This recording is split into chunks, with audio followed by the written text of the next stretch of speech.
Քրիստոսից առաջ առաջին 1001-ի սկզբին Փյունիկյան այբուբենը ենթարկելով որոշ փոփոխությունների, արամեացիները ստեղծում են իրենց այբուբենը։ Կապված արամեացիների հին առաջավոր Ասիայում լայն տարածման եւ հիմնականում առևտրի ոլորտում ներգրաված լինելու հետ,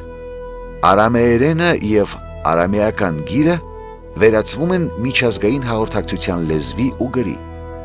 Արամեական այբուբենը բաղկացած էր 22 բաղաձայնից եւ գրվում էր աչից ձախ։ Արամեական գրի ամենավաղ առնչությունը հայկական լեռնաշխարհի հետ վերաբերում է Քրիստոսից առաջ 8-րդ դարին,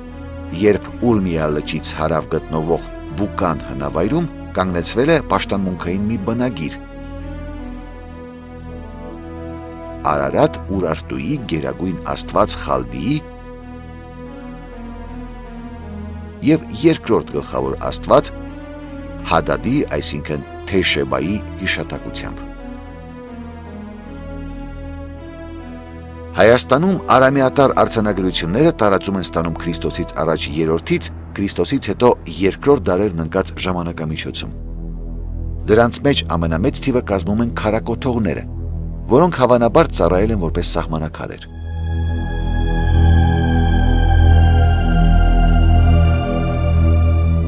Արամեատար գրություններ են պահպանվել տարբեր թանկարժեք իրերի վրա,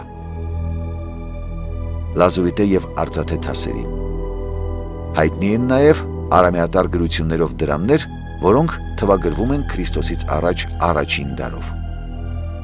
Այս արձանագրությունների լեզվի խնդիրը մինչև օրս վերջնականապես պարզված չէ։ Կարծիք կա, որ արամեական այբուբենը հարմարեցվել է հայերենին, ինչպես ժամանակին հույները Փյունիկյան այբուբենը հարմարեցրին իրենց լեզվին։ Քրիստոս